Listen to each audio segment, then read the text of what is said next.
If you're 55 or older, the thought of retirement is likely top of mind, and you could be asking yourself if you can finally retire or how much you need to have to retire soon. Well, today we're going to break down these exact questions and provide a simple process that you can use to see how much you need to have saved to retire. And as the owner of a financial planning firm, I've helped many clients in their 50s, 60s, and 70s achieve their goals by helping them transition into a stress-free retirement. But unfortunately, misinformation about retirement savings requirements has created considerable stress for pre-retirees. These often lead to either delaying retirement or just giving up on retirement altogether. But I found that these standard rules of thumb really don't have any bearing on you being able to retire successfully. So today, we're going to debunk these different benchmarks and clarify how much you actually need to have saved to enjoy a successful retirement. Let's go ahead and get into the video. T. Rowe Price suggests that you should have a certain multiple of your income saved for retirement. You can see here that it's recommended to have anywhere from 7.5 to 13.5 times your current salary saved at 65 to be able to retire. And if you're not 65 yet, it's suggested that you have at least 2.5 times saved by 45 and then 4.5 times saved by 55 to be on track. But what if you don't meet those benchmarks? What if life has happened and you weren't able to save adequately over the years? Maybe you assisted your kids through college or helped them get started in life and simply haven't earned enough income to do those things and save for your own retirement as well. Well, I wouldn't throw in the towel just yet and tell yourself that you'll never be able to retire, because these different rules of thumbs and these savings benchmarks, they can be helpful in giving you a general idea of what you need to do to be ready for retirement, but they only tell one side of the story. They only address how much you need to have saved for retirement, and what they neglect to speak to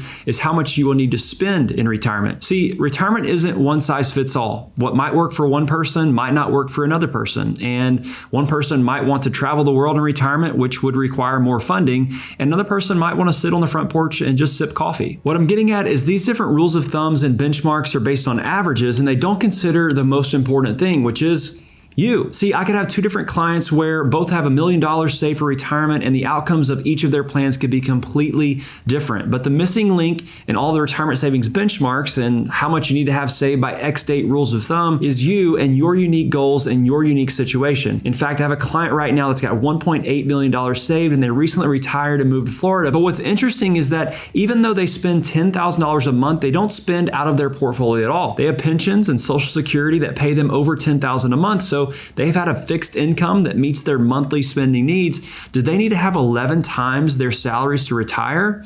No. And I have another client who has $650,000 saved, and they only spend $3,500 a month. They don't have any debt. They're able to be at home. They enjoy being at home. They like to go to the farmer's market and be with their local community. So do they need $1 million saved for retirement? No. Right now, they're delaying their Social Security, but once they begin receiving their benefits in a couple of years, they're only going to need to take minimal amounts from their portfolio every year. Now, I do see the flip side of this as well. I spoke to a couple recently who has $3 million saved for retirement, and it was going to be a lot tighter of a squeeze. They still owe $550,000 on their mortgage, and they spend about $12,000 to $15,000 every month for their lifestyle.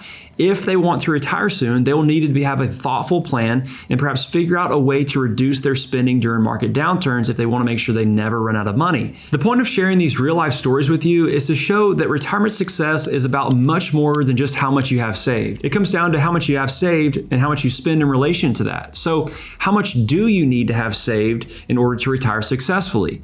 The first thing you have to do is you have to analyze your spending. So how much you spend on an average month. And what's hard is that most people have no idea about this. So the first thing I would recommend is using some sort of spending tracker or budgeting tool. Yes, I know I said the B word, but you need to understand and get a good understanding of your overall spending on a monthly basis. And a good way to determine your average monthly spending is go back over the last 12 months, see how much left your bank account each month, and then add those up and then divide it by 12. This will give you your average spending on a monthly basis. But you might be thinking to yourself, Jacob, I've had to replace the AC unit, or I had to get a plumber to come fix the sprinkler system, or I had to help my child buy a car. So probably I shouldn't include those different one-off expenses, should I? To which I'd probably say, yes, you should absolutely leave those one-offs in, because we think of them as one-offs, but we really have one-offs all the time. The hard part is they're just different things every time. So analyzing your average spending over the last 12 months might be eye-opening to you, but that's okay. It's part of the process we have to go through to know how much you truly need to retire. Okay, so once you know how much you've been spending on average, you need to figure out if that will continue to be the same in retirement or if it's going to change. For example, you could be paying a mortgage right now and it could be paid off before you retire, or same thing for car payments or any other sorts of debt. Or perhaps you're not spending as much right now on travel, but you will be spending more on travel in retirement because that's one of your big goals. Now, once you have a better idea of how much you anticipate spending each year in retirement, you'll need to see if your current savings will support that amount. As a general starting place, you can use the 4% rule, which says that you can spend 4% of your starting savings amount at retirement and not run out of money over a 30-year period. Now,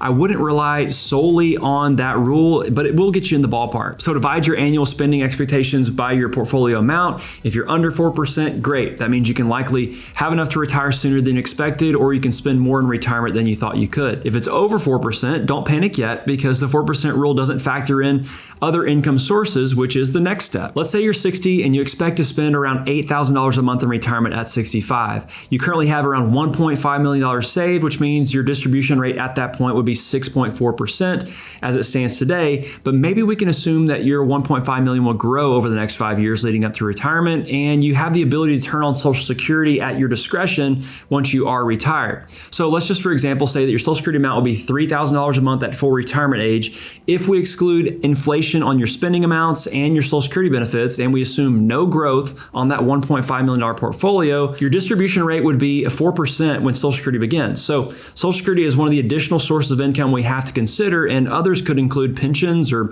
rental income or disability income or anything else. And you have to subtract these items out of how much you would need every single month to get the true amount you would need to take from your portfolio savings. Hopefully what you will see is that when you start to evaluate this, that retirement starts to look and become a lot more realistic. At a minimum, most Americans have Social Security, and many others have fixed income sources as well. And it's often those different fixed income sources that help you retire with less than you need. But Jacob, what about rising cost of living, healthcare costs, or long-term care facilities that I might need in the future? These are great questions, and they're definitely concerns in every retiree's mind. And the answer is that those risks are mitigated whenever you invest your savings correctly. So how do you know if you're investing correctly? If we go back to how much you expect to spend every year in retirement, we have to know that amount in order to know how you should be investing your retirement savings. And here's how I like to do that. I like to build out a 3-bucket investment plan based on your annual spending number. So bucket number 1 is your cash bucket, and you would want this to be about 2 years of your living expenses in cash. So if we use that $8,000 a month spending example, you would need about $192,000 in cash. Now, to be clear, that doesn't mean cash sitting at the bank getting 0% interest. It just means that you should have money sitting in cash, likely in a money market, but the key is it's not going up and down in value. Bucket number 2, that's your fixed income bucket or your bond bucket, and you'll want to have 3 years living expenses in this one. So that would be about $288,000 if we're still using that $8,000 a month example. And bucket number 3 would be your stock bucket, which would be the rest of your remaining assets that you would have invested for longer term growth. So these 3 buckets are a simple way to reach an appropriate investment allocation based on your spending needs. I'm not a big fan of the standard retirement portfolios such as a 60-40 or a 50-50 portfolio because, again, those rules of thumbs don't consider your specific situation. But it's important to understand that the 2 years living expenses in cash and the 3 years in bonds, those are minimums, and you can definitely have more in those buckets if you would like.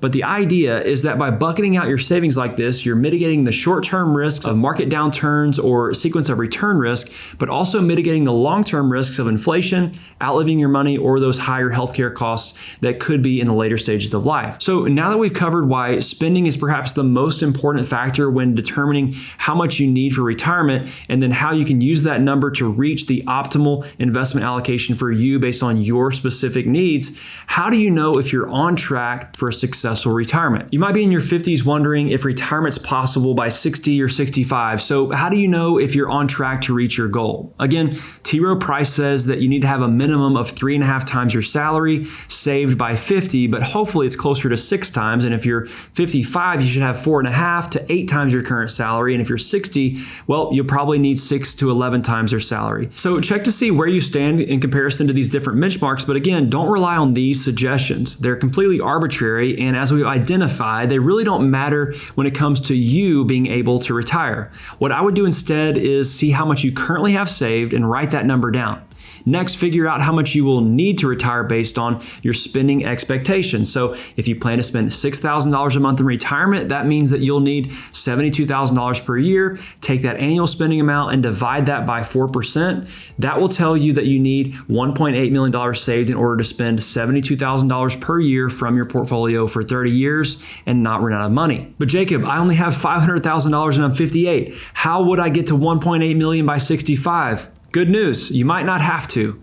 Earlier we talked about these other fixed income sources that you could have in retirement. We have to factor those into the how much you need question. So if you plan on retiring at 65, taking Social Security benefits at 65 as well, and your Social Security benefits would be $2,500 per month, you now only need $3,500 per month from your portfolio. And if we go through this formula again, that means you would only need $1 million saved to spend $6,000 per month in retirement. And you could have other fixed income sources that I'm not including here, but getting from $500,000 to $1 million instead of $500,000 all the way to $1.8 million is a lot more doable over a 7-year period. Now, the 4% rule is just a starting place, and I personally believe that you could spend more than 4% of your starting amount at retirement, but the point of using that rule is to help you get in the ballpark. And there are plenty of other things such as taxes that are not being considered here in this basic example, but these are the types of processes you could be going through to see where you are in relation to where you need to be in order to retire one day. Not just following some generalized advice or benchmarks or rules of thumb. And luckily for you, these are the types of problems I help solve as I guide my clients towards their dream retirement.